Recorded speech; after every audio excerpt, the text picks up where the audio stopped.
जय हिंद साथियों, स्वागत है आप सभी का एससीएस क्लासेस में।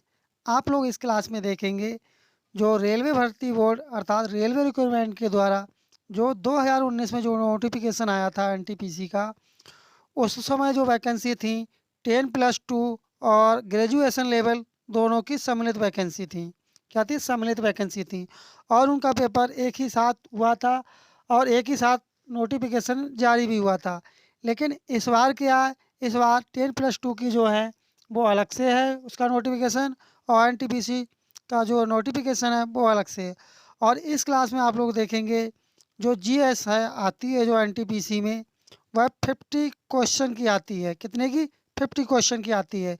जो एनटीपीसी जो ग्रेजुएशन लेवल का है उसमें 50 क्वेश्चन होंगे जीएस के, और जो 10+2 लेवल का है उसमें 40 क्वेश्चन होंगे।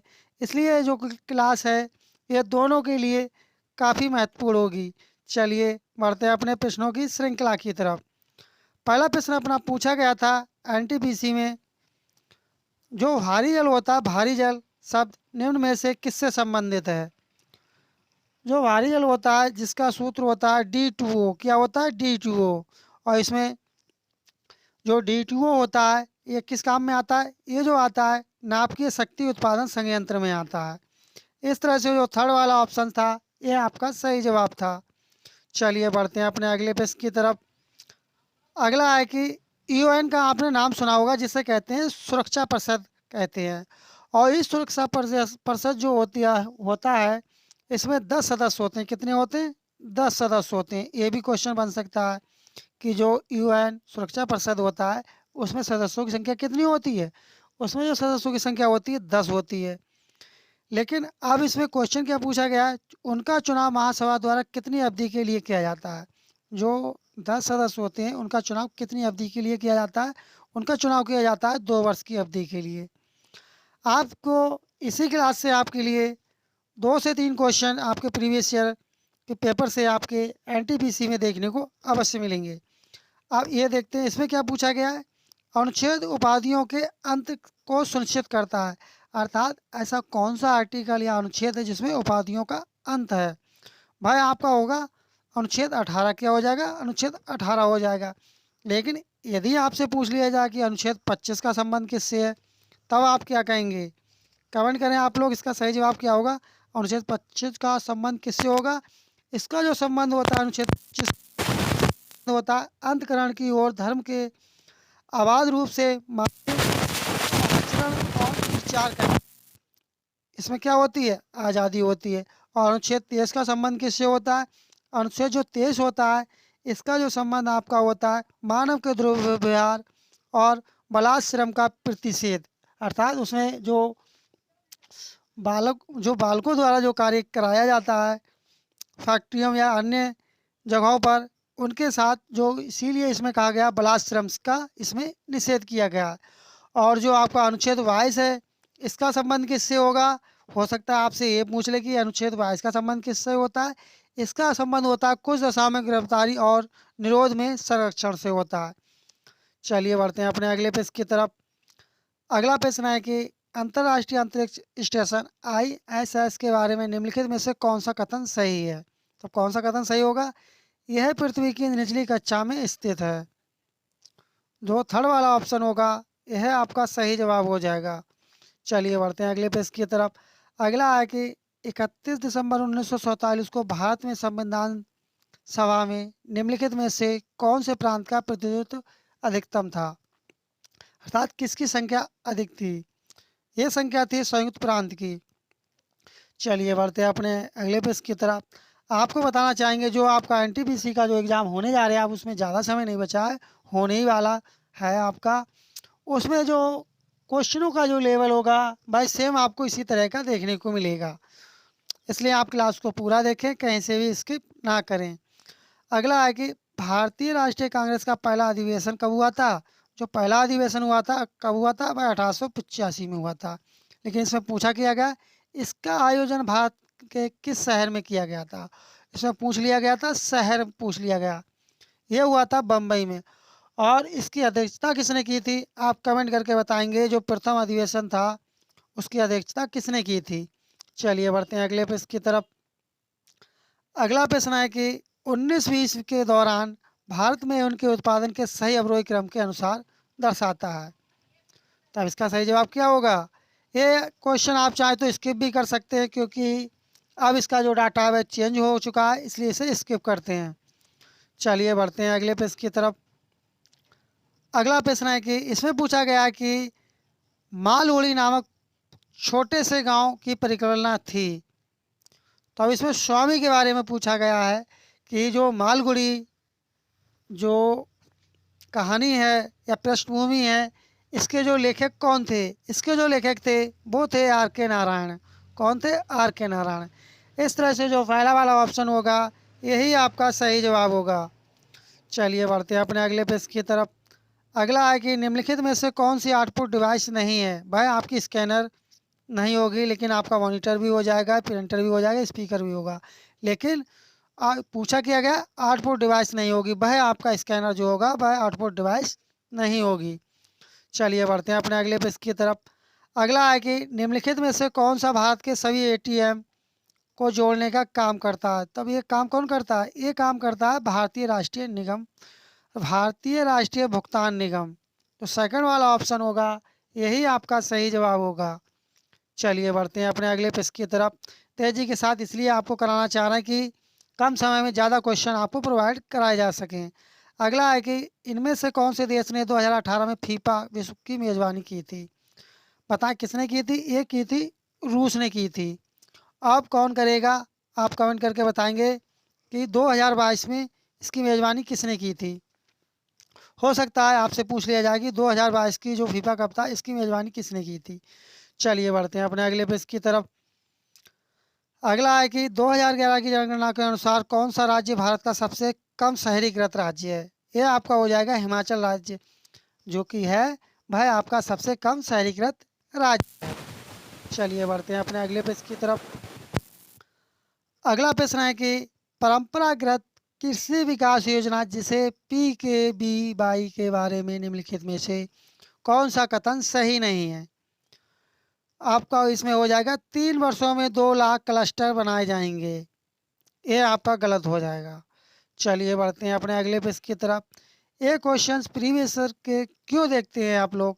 ये इसलिए देखे जाते हैं कि इससे सिलेबस का और पैटर्न का पता चलता है कि इस तरह के क्वेश्चंस आते हैं और आने वाले समय में इसी पैटर्न पर क्वेश्चंस बनते हैं। चलिए बढ़ते हैं अपने अगले प्रश्न की तरफ। GPS के संदर्भ में निम्नलिखित में से कौन सा कथन सही है? ये आपका हो जाए इसे रूस ने विकसित किया था, ये गलत है। पर्वत और बिल्डिंग ब्लॉक GPS सिग्नल के लिए बाधा बन सकते हैं। जो सेकंड वाला जो ऑप्शन होगा यही आपका सही जवाब होगा। चलिए बढ़ते हैं अपने अगले प्रश्न की तरफ। अगला प्रश्न है कि IMF और विश्व बैंक का गठन 1944 में हुआ था, उनके मुख्यालय किस शहर में स्थित है? क्या पूछा गया मुख्यालय किस शहर में स्थित है? वाशिंगटन DC में स्थित है। यहीं पर आपसे पूछ सकता है कि इसके प्रथम अध्यक्ष कौन थे? आप कमेंट करके बताएंगे जब इसका गठन हुआ था तब उस समय इसके अध्यक्ष कौन थे। चलिए बढ़ते हैं अपने अगले प्रश्न की तरफ। अगला प्रश्न है कि चंद्रगुप्त मौर्य के गुरु कौन थे? पता होगा आपको चंद्रगुप्त के गुरु कौन थे? ये थे विष्णुगुप्त, जिन्हें कौटिल्य के नाम से भी जाना जाता है। अगला है कि प्रत्येक वर्ष डैश द्वारा व्यापार करने की सुगमता संबंधी सूचकांक को जारी किया जाता है। जो सुगमता सूचकांक होता है इसमें हो सकता है आपकी बार आपसे रैंक पूछ ली जाए। क्या पूछ ली जाए? रैंक पूछ लें।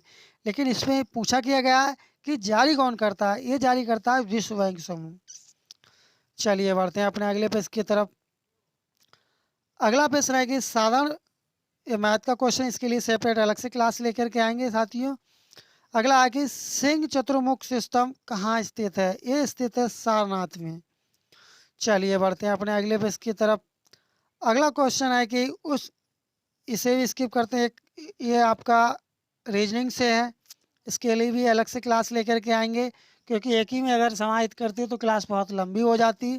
क्योंकि सामान्य ज्ञान अर्थात GS के ही क्वेश्चन 50 है, जो कि काफ़ी क्वेश्चंस बन जाते हैं। चलिए देखते हैं अगला क्वेश्चन क्या है। ओलटवासी किस भक्त कवि का एक विशिष्ट योगदान है? किसका? ये है कबीर का। किसका है ये? ये हो जाएगा कबीरदास जी का। चलिए बढ़ते हैं अपने अगले प्रश्न की तरफ। अगला प्रश्न है, कच्छ के रण, महान रण के बारे में निम्नलिखित में से कौन सा कथन असत्य है? यह एक मीठे पानी की झील है। जो पहला वाला है यही आपका सही हो जाएगा। चलिए बढ़ते हैं अपने अगले प्रश्न की तरफ। अगला है कि भारत में इनमें से किस मुगल शासक ने अंग्रेजों को सूरत में अपना पहला कारखाना स्थापित करने की अनुमति दी थी? किसने दी थी? ये दी थी जहांगीर का उस समय शासनकाल था। चलिए बढ़ते हैं अपने अगले प्रश्न की तरफ। अगला प्रश्न है कि निम्नलिखित में से किसकी कमी से बलवानता और कमजोर दृष्टि की समस्या उत्पन्न होती है? विटामिन ए की कमी से होती है।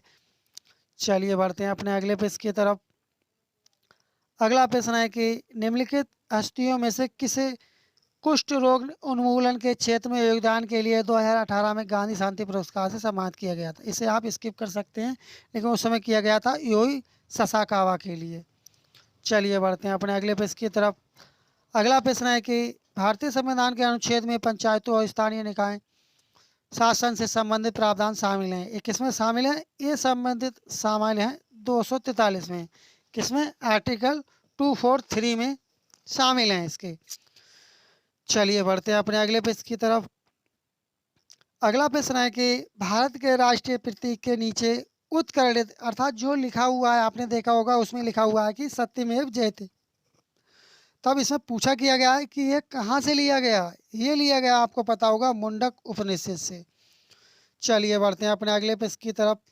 अगला है कि 1942 में किस प्रधानमंत्री के निर्देशानुसार क्रिप्स मिशन भारत आया था? ये आया था विस्टन चर्चिल थे। कौन थे? Winston Churchill. चलिए बढ़ते हैं अपने अगले प्रश्न की तरफ। अगला प्रश्न है कि भारत और चीन के बीच स्थित काराकोरम दर्रा नामक पहाड़ी दर्रा इनमें से किसके निकट स्थित अर्थात किसके पास में स्थित है? यह स्थित है कारगिल के पास में स्थित है। आपने कारगिल का नाम सुना होगा, और कारगिल की जो लड़ाई हुई थी वह किस सन में हुई थी भाई, आपको कमेंट करके बताना है। चलिए बढ़ते हैं अपने अगले पेज की तरफ। अगला है कि पश्चिम बंगाल में मई 2020 में आए चक्रवात अम्फान का उद्गम स्थान कौन सा था? इसे आप स्किप कर सकते थे, ये जो आया था बंगाल में आया था। चलिए बढ़ते हैं अपने अगले पेज की तरफ। अगला है कि इनमें से कौन सा ग्रह दक्षिणावर्त दिशा में घूमता है? तो भाई कौन सा घूमता है? भाई आपका घूमता है शुक्र ग्रह। कौन सा? शुक्र घूमता है। चलिए बढ़ते हैं अपने अगले पेज की तरफ। अगला प्रश्न है कि निम्नलिखित में से किस खिलाड़ी ने तैराकी में सर्वाधिक ओलंपिक स्वर्ण पदक हासिल किए हैं? ये किए हैं माइकल फेल्प्स ने। चलिए बढ़ते हैं अपने अगले प्रश्न की तरफ। अगला प्रश्न है कि अभिज्ञान प्रौद्योगिकी में OMR का उपयोग होता है, इसमें एम का पूर्ण रूप क्या है? तो एम की फुल फॉर्म पूछी गई, इसका होता है मार्क। इसका क्या हो जाएगा? मार्क। इस तरह से फोर्थ वाला ऑप्शन होगा, यही आपका सही जवाब होगा। चलिए बढ़ते हैं अगले पेज की तरफ। अगला है कि हार्नबिल त्योहार, क्या पूछा गया? हार्नबिल त्योहार किस राज्य का है? ये आपका है नागालैंड राज्य का। चलिए बढ़ते हैं अपने अगले पेज की तरफ। अगला प्रश्न है कि नीति आयोग का गठन को किया गया था? तो नीति आयोग का गठन कब किया गया था? इसका गठन किया गया था 1 जनवरी 2015 को किया गया था। और इसके प्रथम अध्यक्ष कौन थे? आप कमेंट करके बताएंगे। चलिए बढ़ते हैं अपने अगले पेज की तरफ। अगला है कि पारा का सामान्य नाम क्या है? तो इसका होता है क्विक सिल्वर। क्या कहते हैं? क्विक सिल्वर कहते हैं इसके लिए। चलिए बढ़ते हैं अपने अगले पेज की तरफ। अगला प्रश्न है कि सोडा वाटर में कौन सी गैस पाई जाती है? क्या पाई जाती है? कार्बन डाइऑक्साइड, जिसे कहते हैं CO2। चलिए बढ़ते हैं अपने अगले पेज की तरफ। अगला प्रश्न है कि कान्हा टाइगर रिजर्व कहाँ स्थित है? कमेंट कर दें आप लोग, ये कहाँ स्थित है? ये स्थित है मध्य प्रदेश में। और उत्तर प्रदेश में कौन सा स्थित है? आप कमेंट करके बताएंगे। इस तरह से अपने 50 GS के क्वेश्चनों की ये श्रृंखला कंप्लीट हुई। और आपको ये क्लास कैसी लगी कमेंट करके अवश्य बताएं। अभी तक आप चैनल पर नए, चैनल सब्सक्राइब नहीं किए हैं तो आप चैनल को लें और क्लास को आप लोग लाइक कर दें। और यदि आप इस क्लास की यदि PDF प्राप्त करना चाहते हैं तो लिंक जो है वह डिस्क्रिप्शन बॉक्स में लगा दिया जाएगा, से आप डाउनलोड कर सकते हैं। चलिए मिलते हैं जल्दी नेक्स्ट क्लास में, तब तक के लिए धन्यवाद। जय